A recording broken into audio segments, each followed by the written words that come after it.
ಮಾಡ್ಕೊಳ್ಳೋಣ. ಸರ್ ನಮಸ್ಕಾರ, ಕಾರ್ಯಕ್ರಮಕ್ಕೆ ಸ್ವಾಗತ. ತಮಗೆ ವೀಕ್ಷಕರೇ, ಪ್ರಧಾನಿ ಮೋದಿಯವರು ಕಾಂಗ್ರೆಸ್ ಸರ್ಕಾರದ ವಿರುದ್ಧ ಅಥವಾ ಕಾಂಗ್ರೆಸ್ ನಾಯಕರುಗಳ ವಿರುದ್ಧ, ಅದರಲ್ಲೂ ಗಾಂಧಿ ಕುಟುಂಬದ ವಿರುದ್ಧ ವಾಗ್ದಾಳಿಯನ್ನ ಮಾಡಿದ್ದಾರೆ. ಏನಂತ, 60 ವರ್ಷಗಳಲ್ಲಿ ದೇಶವನ್ನ ಸಂಪೂರ್ಣವಾಗಿ ನಾಶ ಮಾಡಿದ್ದಾರೆ. ಇನ್ನು ಮುಂದೆ ಬರುವಂತಹ 3-4 ತಲೆಮಾರುಗಳನ್ನ ಒಂದು ರೀತಿ ಹಾಳು ಮಾಡಿಬಿಟ್ಟಿದ್ದಾರೆ. ಬಡವರು ಕಷ್ಟದಲ್ಲಿದ್ರೆ, ಶಾಲೆಗಳಿಗೆ ಹೋಗಕ್ಕೆ ಅನುಕೂಲ ಇಲ್ಲದೆ ಹೋದ್ರೂ ಕೂಡ ಈ ಮನೆಯ ಮಕ್ಕಳು ವಿದೇಶಕ್ಕೆ ಹೋಗಿ ಮುಗಿಸ್ಕೊಂಡು ಬಂದ್ರು, ಅವ್ರಿಗೆ ಯಾವುದೇ ರೀತಿ ವ್ಯತ್ಯಾಸ ಆಗ್ಲಿಲ್ಲ. ದೇಶದ ಬಡತನದಿಂದ ಅಥವಾ ಬಡ ಜನರು ಪಡ್ತಾ ಇರುವಂತಹ ಕಷ್ಟದಿಂದ ಇವ್ರ ಮೇಲೆ ಯಾವುದೇ ರೀತಿ ಪ್ರಭಾವ ಬೀರ್ಲಿಲ್ಲ ಅಂತ. ಈ 60 ವರ್ಷಗಳಲ್ಲಿ ನಿಜಕ್ಕೂ 3-4 ತಲೆಮಾರು ಅನುಭವಿಸುವಷ್ಟು ಕಷ್ಟವನ್ನ ಅಥವಾ ತೊಂದರೆಯನ್ನ ಕಾಂಗ್ರೆಸ್ ಸರ್ಕಾರ ನಿರ್ಮಿಸಿಟ್ಟಿದ್ಯಾ ಸರ್?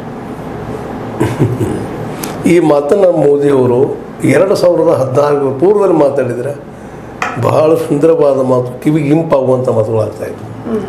ಹಾಗೆ ಮಾತಾಡಿದರು ಕೂಡ ಏನು ಪ್ರಶ್ನೆ ಇಲ್ಲ, ಸಾಕಷ್ಟು ಮಾತಾಡಿದ್ದಾರೆ. ಆದರೆ ಇವತ್ತಿಗೆ ಮಾತಾಡೋದಕ್ಕೆ ಅವತ್ತು ಮಾತಾಡೋದಕ್ಕೆ ಭಾಳ ಡಿಫ್ರೆನ್ಸ್ ಅದ. ಯಾಕಂತಂದ್ರೆ ಜನಕ್ಕೆ ನಿಜವಾಗಿಯೂ ಕಾಂಗ್ರೆಸ್ ಆಡಳಿತ ಬೇಸತ್ವದಂಥದ್ದು, ಅದರಲ್ಲಿ ಎರಡು ಅಭಿಪ್ರಾಯನೂ ಇಲ್ಲ. ಯಾಕಂದರೆ ಏನು ಮಾಡಬೇಕಾಗಿತ್ತು, ಏನಿಲ್ಲ ಅನ್ನೋದು ಇವತ್ತು ನಾವು ಏನು ಹೇಳ್ಬೋದು, ನಾವು ಮನಸ್ಸಿಗೆ ಬಂದಿದ್ದನ್ನು ಹೇಳ್ಬೋದು. ಆದರೆ ಕಾಂಗ್ರೆಸ್ಸಿಗರು 1-2 ಕೆಲಸಗಳನ್ನು ಬಿಟ್ಟರೆ ಉಳಿದ ಕೆಲಸಗಳನ್ನು ಸರಿಯಾಗಿ ಮಾಡಲಿಲ್ಲ ಅಂತ ಅತ್ಯಂತ ನೊಂದು ಹೇಳಬೇಕಾಗ್ಯದ. 2 ಅಥವಾ 3 ಕೆಲಸ. ಒಂದು, ಸಮಾಜವಾದಿ ಸಮಾನ ನೆಲೆಗಟ್ಟಿನ ಸಂವಿಧಾನವನ್ನು ಅದೇ ರೀತಿಯಾಗಿ ಇಟ್ಕೊಂಡ್ಬಂದರು ಅನ್ನುವಂಥದ್ದು, ಸಮಾನತೆ ನೆಲೆಗಟ್ಟಿನಲ್ಲ. 2ನೇದ್ದು ಬ್ಯಾಂಕ್ಗಳ ರಾಷ್ಟ್ರೀಕರಣ. 3ನೇದ್ದು ರೈತರಿಗೆ ಟೆಂಟ್ ಕಿತ್ತಾಕೆ ಭೂಮಿಯನ್ನು ಹಂಚಿತ್ತು. ಇವು ಇತಿಹಾಸದಲ್ಲಿ ಕಾಂಗ್ರೆಸ್ಸನ್ನು ಎಂದೂ ಮರಲಿಕ್ಕೆ ಸಾಧ್ಯ ಇಲ್ಲ ಅಂತ ಸ್ವತಂತ್ರೋತ್ತರದ ಅಭಿಪ್ರಾಯಗಳು. ಸ್ವತಂತ್ರ ಪೂರ್ವದ್ದಲ್ಲ, ಸ್ವತಂತ್ರ ಪೂರ್ವದಲ್ಲಿ ಕಾಂಗ್ರೆಸ್ ಅದು ಪಾರ್ಟಿ ಎಲ್ಲ ಏನಲ್ಲ, ಒಂದು ಸಂಸ್ಥೆ ಆಗಿತ್ತು. ಅದು ಹೋರಾಟ ಮಾಡಿ ಸ್ವತಂತ್ರ ಕೊಟ್ಟಿತ್ತು, ಅದು ಮಾತು ಬೇರೆ. ಅದಕ್ಕೂ ಈ ಕಾಂಗ್ರೆಸ್ ಸಂಬಂಧ ಇಲ್ಲ. ಆದರೆ ಈ ಕಾಂಗ್ರೆಸ್ನಲ್ಲ, ನೆಹರೂರ ಕಾಂಗ್ರೆಸ್ನಲ್ಲ 2-3 ಕೆಲಸಗಳು ಭಾಳ ಅದ್ಭುತವಾಗಿ ಅದು, ಅದ್ರ ಬಗ್ಗೆ ಅಂತ ನಾವು ಮಾತಾಡೋ ಹಾಗಿಲ್ಲ. ಆದರೆ ಒಟ್ಟಿನಲ್ಲಿ ಕೆಲಸನ ಆಗಿಲ್ಲ, ಪೂರ ದಿವಾಳಿ ಎದ್ದು ಬಿಡ್ತೀವಿ ದೇಶ ಅನ್ನೋದು ಮಾತ್ರ ಒಪ್ಲಿಕ್ಕೆ ಆಗೋದಿಲ್ಲ. ಯಾಕಂತಂದ್ರೆ ಈ ದೇಶದ ಅನೇಕ ನೀರಾವರಿ ಯೋಜನೆಗಳಾದವು, ಅನೇಕ ಡ್ಯಾಮ್ಗಳಾದವು, ಅನೇಕ ಅಗ್ರಿಕಲ್ಚರ್ ಡೆವಲಪ್ಮೆಂಟ್ಗಳಾಗಿದ್ದಾವೆ. ಅದು ಎಷ್ಟಾಗಬೇಕಾಗಿತ್ತು, ಮತ್ತು ಟೆಕ್ನಿಕಲಿ ಸಾಕಷ್ಟು ಪ್ರಯತ್ನ ಮಾಡಿದ್ದಾರೆ, ವೈಜ್ಞಾನಿಕವಾಗಿ ಮತ್ತೇನು ಎಲ್ಲ ದೃಷ್ಟಿಯಿಂದ ಪ್ರಯತ್ನ ಮಾಡಿದ್ದಾರೆ. ಅದು ಎಷ್ಟು ಆಗಬೇಕಾಗಿತ್ತು ಅಷ್ಟು ಆಗಲಿಲ್ಲ. ಅದಕ್ಕೆ ಹಲವಾರು ಕಾರಣಗಳು. ಒಂದನೇದಾಗಿ ಸ್ವತಂತ್ರ ಸಿಕ್ಕಾಗ ನಮ್ಮಲ್ಲಿ ಏನೂ ಇರಲಿಲ್ಲ, ಬರಗೆ ಬಂತು ನಾವಲ್ಲ. ಪೂರ್ತಿಯಾಗಿ ವಿದೇಶಿಗರು ನಮ್ಮಿಂದ ಹರ್ಕೊಂಡು ಹೋಗಿಬಿಟ್ಟಿದ್ರಲ್ಲ ಪೂರ. ಆ ಸಂದರ್ಭದಲ್ಲಿ ದೇಶದ ಕೈಗೆ ತೆಗೆದುಕೊಂಡು ಸಂಘಟನೆ ಮಾಡಿಕೊಂಡು ವಲ್ಲಭಾಯ್ ಪಟೇಲ್ ಆಗಿರ್ಬೋದು, ನೆಹರೂಜಿ ಅವರಾಗಿರ್ಬೋದು, ಶಾಸ್ತ್ರಿ ಅವರಾಗಿರ್ಬೋದು, ಒಳ್ಳೊಳ್ಳೆ ನಾಯಕರಿದ್ರು. ಅವತ್ತು ನಾವು ಟೀಕಾ ಮಾಡಿದ್ರೆ ಅಂತ ಎಲ್ಲರೂ ಟೀಕಾ ಮಾಡಿದ್ರೆ ಏನು ಅರ್ಥ ಇಲ್ಲ. ಹೌದು, ನೆಹರೂರಲ್ಲಿ ವೈಯಕ್ತಿಕ ಏನೋ ಇದ್ದು ಚಟ ಇದ್ದು ಆಗಿ ನೀವೆಲ್ಲ ಮಾತಾಡಿ ತಪ್ಪಂತೂ ನಾನು ಹೇಳೋದಿಲ್ಲ. ಹೌದು ಟೀಕೆ ಒಳಗೆ ಆಗುವಂಥ ವಿಷಯ. ಆದರೆ ಇಲ್ಲಿ ನಾವು ಅವ್ರ ಕೆಲಸವನ್ನು ದೃಷ್ಟಿ ಇಟ್ಕೊಂಡು ನೋಡ್ಬೇಕಾಗ್ತದನ, ಈ ದೇಶ ಎಷ್ಟು ಕನ್ಸ್ಟ್ರಕ್ಷನ್ ಆಗೈತಿ ಅನ್ನೋದು ನೋಡ್ಬೇಕಾಗಿತ್ತು. ಇದೇ ಸಂದರ್ಭದಲ್ಲಿ ಸ್ವತಂತ್ರ ಸಿಕ್ಕಂತ ಪಾಕಿಸ್ತಾನ ಏನಾಗಿದೆ, ಯಾಕಂದ್ರೆ ಪ್ರಜಾಪ್ರಭುತ್ವವನ್ನು ಈ ದೇಶಕ್ಕೆ ಉಳಿಸಿಕೊಟ್ಟಂಥ ದೊಡ್ಡ ಸಾಧನೆ ಯಾರಿಗೆ ಸಲ್ತಿದ್ರೆ ಅದನ್ನು ಹೇಳೋಕೆ ಮಾತ್ರ ಪ್ರಜಾತಂತ್ರವನ್ನು ಅವರು ಉಳಿಸ್ಕೊಂಡು ಕೊಟ್ಟರು, ನಮಗೆ ಕೊಟ್ಟರು. ನಂತರದ ಅವ್ರ ಮಗಳದನ್ನೇನೋ ತುರ್ತು ಪರಿಸ್ಥಿತಿ ಅಂತ ಅದಕ್ಕೊಂದು ಕಪ್ಪು ಚುಕ್ಕಿ ಇಟ್ಟರು, ಆಮೇಲೆ ಬೇರೆ.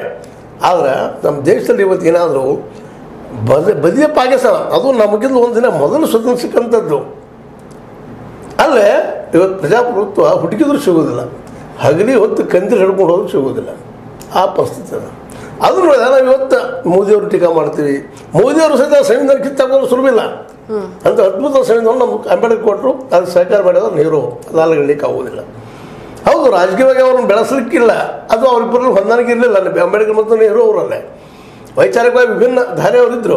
ಆದರೆ ಅಂಬೇಡ್ಕರ್ ಅವರಿಗೆ ಸಂವಿಧಾನ ಬರೆದಂಥ ಅವಕಾಶ ಮಾಡಿಕೊಟ್ರು. ಆ ಸಂವಿಧಾನದಿಂದ ನಮ್ಮಲ್ಲಿ ಪ್ರಜಾಪ್ರಭುತ್ವ ಉಳಿತು, ಸಮಾನತೆ ಅನ್ನೋದು ಬಂತು, ಪ್ರತಿಯೊಬ್ಬ ಒಂದೇ ಓಟ ಅನ್ನುವಂಥದ್ದು ಉಳಿತು. ಈ ನೆಲೆಯಲ್ಲಿ ನಾವೆಲ್ಲರೂ ರಾಜಕೀಯವಾಗಿ ಸಮಾನರು. ಇನ್ನು ಆರ್ಥಿಕವಾಗಿ ಇನ್ನೊಂದು ಸಮಾನತೆ ಬರಬೇಕಾಗಿತ್ತು, ಅದು ಬರಲಿಲ್ಲ. ಅದಕ್ಕೆ ಕಾರಣ ಹಲವು ಕಾರಣಗಳು. ಒಳ್ಳೆಯದಾಗೆ ನೆಹರೂರವರ ಆರ್ಥಿಕ ತಪ್ಪನಿತ್ತು. ಮಿಕ್ಸ್ಡ್ ಎಕಾನಮಿ, ಇದು ಪಬ್ಲಿಕ್ ಇಟ್ಟರು, ಇಟ್ಟು ಪ್ರೈವೇಟು ಇಟ್ಟರು. ಹೀಗಾಗಿ ಯಾರ ಮೇಲೆ ಜವಾಬ್ದಾರಿನೂ ಇಲ್ಲದಂಗೆ ಹೋಗ್ಬಿಡ್ತು. ಪಬ್ಲಿಕ್ ಇದ್ದಿದ್ದು ಅಂದರೆ ಸಾರ್ವಜನಿಕವಾಗಿದ್ದು ಈ ಒಂದು ಪ್ರೈವೇಟ್ದವ್ರು ಟೀಕಾ ಮಾಡೋದು, ಪ್ರೈವೇಟ್ದವ್ರು ಪಬ್ಲಿಕ್ದವ್ರು ಟೀಕಾ ಮಾಡೋಂಥದ್ದಾಗ ಕೊನೆಗೆ ಒಂದು ಯಾವ ಹಂತಕ್ಕೆ ಬಂತಪ್ಪ ಅಂತಂದ್ರೆ ಅದೇ ಈ ದೇಶದ ಅರ್ಥವ್ಯವಸ್ಥೆ ಫೇಲ್ಯೂರ್ ಮುಖ್ಯ ಕಾರಣ ಅಂತ ಅನ್ನೋದ್ರಲ್ಲಿ ಯಾವ ಭಿನ್ನಾಭಿಪ್ರಾಯ ಇಲ್ಲ. ಮತ್ತು ಗಾಂಧೀಜಿಯವರು ಕಂಡಂಥ ಅರ್ಥವ್ಯವಸ್ಥೆನ ಏನಾದರೂ ನೆಹರೂಜಿ ಅವ್ರು ತಂದಿದ್ರೆ ಅವತ್ತು ಹಳ್ಳಿಗಳನ್ನು ಪ್ರಧಾನವಾಗಿ ಇಟ್ಕೊಂಡು ಮಾಡಿದ್ರೆ ಹಳ್ಳಿಗಳಲ್ಲಿ ಗೋಡಾನುಗಳನ್ನು ಹಳ್ಳಿಗಳಲ್ಲಿ ಶಾಲೆಗಳನ್ನು ಪ್ರತಿ ಹಳ್ಳಿಗೆ ಕೆರೆ ನೀರಿನ ವ್ಯವಸ್ಥೆ ಮಾಡಿದ್ರೆ ಮತ್ತು ಹಳ್ಳಿಯನ್ನ ಮಾರ್ಕೆಟ್ ಮಾಡಿದ್ರೆ ರೈತನ ಮಾಲಕನ ಮಾಡಿದ್ರೆ ಯಾರು ಬೆಳಿತಾರ ಈ ಪಟ್ಟಿ ಕಡೆ ಕೂತಿರ್ತಾನ ಪಾಪ ಅಲ್ಲಿ ಮಾಲಕ ಯಾರ ಪಟ್ಟಿ ಕಟ್ಟವನ ಅವ ಅದನ್ನ ಡಿಸೈಡ್ ಮಾಡ್ತಿದ್ದ ನಾನು ಪಟ್ಟಿಗೆ ಎಷ್ಟು ರೇಟ್ ಇಡಬೇಕು ಮತ್ತದಕ್ಕೆ ಎಷ್ಟು ರೇಟ್ ಇಡಬೇಕು ಅಂತ ಅವ ಎಲೆ ಖರ್ಚ ತಂಬಾಕು ಖರ್ಚ ಅದು ಸುಣ್ಣದ ಖರ್ಚ ಅಡಿಕೆ ಖರ್ಚು ಅದು ತನಗೆ ಎಷ್ಟು ಉಳಿದ ಲೆಕ್ಕ ಹಾಕ್ತಾನ ಅದೊಬ್ಬ ರೈತ 10-20 ಎಕರೆ 1 ಎಕರೆ 2 ಎಕರೆ ಇಟ್ಕೊಂಡ್ರು ತಾ ಬೆಳೆದ ಬೆಳೆಗೆ ತಾ ಬೆಲೆ ಕಟ್ಟುವಂಥದ್ದು ಬರಲಿಲ್ಲ. ಇದನ್ನು ಗಾಂಧೀಜಿಯವರು ಬಯಸಿದ್ದಾರೆ. ಅದನ್ನು ಪ್ರತಿಯೊಂದು ಹಳ್ಳಿನೂ ಸ್ವರಾಜ್ಯ ಇದೇ ಸ್ವರಾಜ್ಯ. ಗಾಂಧೀಜಿಯವರು ಸ್ವರಾಜ್ಯದು ಇದನ್ನು ಕಮ್ಯುನಿಸ್ಟರು ಅರ್ಥ ಮಾಡ್ಕೊಳ್ಳಿಲ್ಲ, ನಮ್ಮ ನೆಹರೂ ಅರ್ಥ ಮಾಡ್ಕೊಳ್ಳಿಲ್ಲ. ಇದು ಮೇನ್ ಸೋಲಿಗೆ ಕಾರಣ. ನಮ್ಮ ಅರ್ಥವ್ಯವಸ್ಥೆ ಸೋಲೋದ ಕಾರಣ ಸ್ವತಃ ನೀರು. ಅದಕ್ಕೆ ನಾವು ಟೀಕೆ ಮಾಡ್ಬೋದು. ಪ್ರಜಾಪ್ರಭುತ್ವ ನಮ್ಮನ್ನು ಉಳಿಸಿದ್ರು ಬೆಳೆಸಿದ್ರು. ಅವರು ಬರೆದು ಹೋದ್ರೆ ಮತ್ತೆ ಬೇರೆ